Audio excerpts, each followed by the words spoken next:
कहते हैं कि इंसान को देखकर ये नहीं बताया जा सकता कि उसका व्यक्तित्व कैसा है, क्योंकि कुछ लोग समाज के सामने कुछ और असल जिंदगी में कुछ और होते हैं।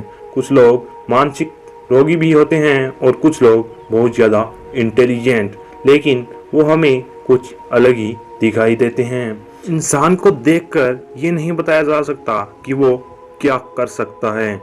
हमारे समाज में कुछ ऐसे भी सरफिरे मौजूद हैं जो किस हद तक गुजर सकते हैं हम सोच भी नहीं सकते। आज मैं आपको एक ऐसे सातिर हत्यारे की मिस्टीरियस स्टोरी बताऊंगा जिसने 38 साल में लगभग 37 से भी ज़्यादा कत्ल किए, लेकिन पुलिस आज तक उसको नहीं पकड़ पाई। इस सातिर हत्यारे को नाम दिया गया द ज़ोडिएक किलर। तो जानते हैं इस सातिर हत्यारे की मिस्टीरियस स्टोरी।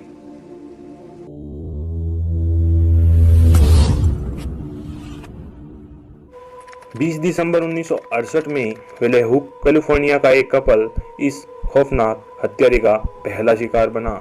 इन विक्टिम्स का नाम था डेविड फेरेडे और बेटी ल्यू जेनसेन।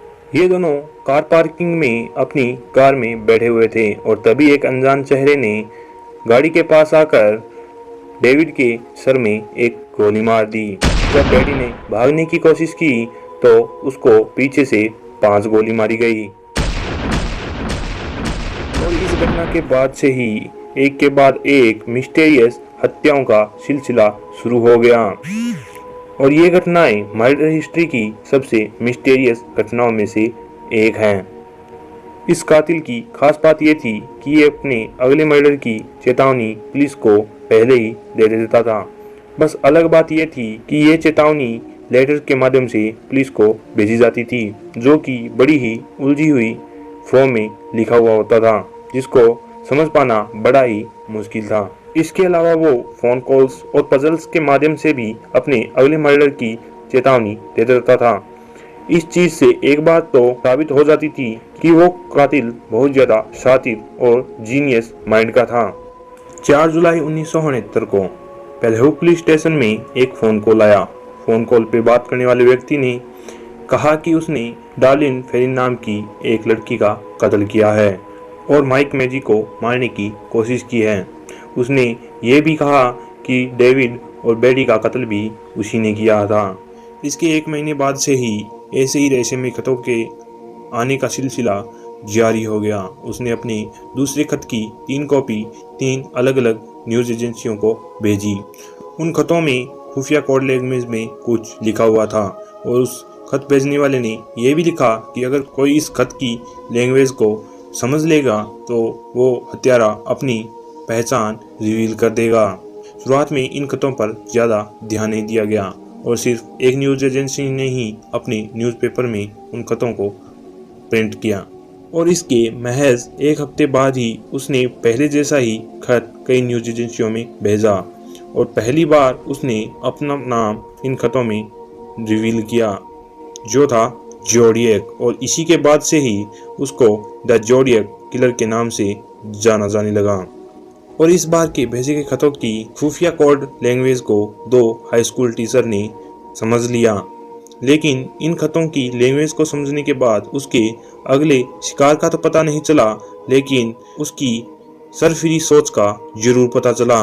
उस लैंग्वेज में लिखा हुआ था कि मेरे एक हत्या के बाद मुझको स्वर्ग में एक सेवक मिलेगा और मैं मरने के बाद बहुत सारे सेवक और सेविकाएं चाहता हूँ। सैन फ्रांसिस्को पुलिस डिपार्टमेंट के रिकॉर्ड के अनुसार ज़ोडिएक ने सिर्फ 5 कत्ल किए थे, लेकिन ज़ोडिएक का एक विचित्र खत कुछ और ही कहता है। उसने अपने एक खत में लिखा था मी इक्वल 37 और SFPD यानी कि San Francisco police department equal to 0। इस खत से ये बात तो जाहिर होती थी कि इस खूंखार हत्यारे ने हत्या करने को एक खेल बना लिया है और हत्या और अपने शिकार और सैन फ्रांसिस्को पुलिस डिपार्टमेंट की नाकामयाबी को स्कोर। ज़ोडिएक की एक खास बात यह भी थी कि उसने अपने खत किसी कागज पर नहीं लिखे, बल्कि अपने ही शिकार बनाए किसी व्यक्ति की शर्ट पर वो खत लिखे थे। इसके 1 महीने बाद ही इस सनकी हत्यारे ने एक और कपल को अपना शिकार बनाया, लेकिन इस बार हत्या करने का तरीका कुछ अलग था। उसने इस बार पिस्तौल का नहीं बल्कि चाकू का इस्तेमाल किया और उनको गोद कर मार डाला। इन हत्याओं के साथ साथ उसके खतों का सिलसिला भी जारी था।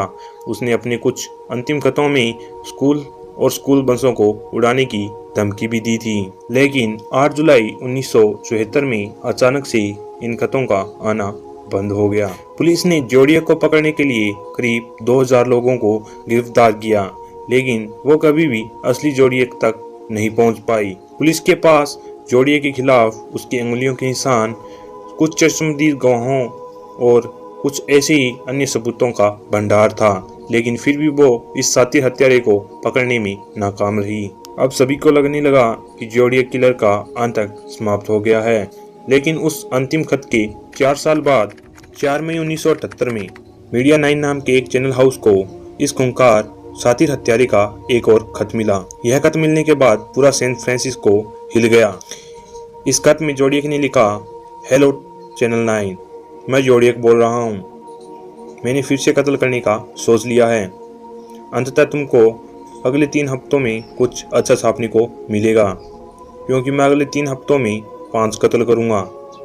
और इस खत के अंतिम शब्द थे, सी यू इन द न्यूज़। इस खत के बाद पूरे सैन फ्रांसिस्को में फिर से भय का माहौल बन गया।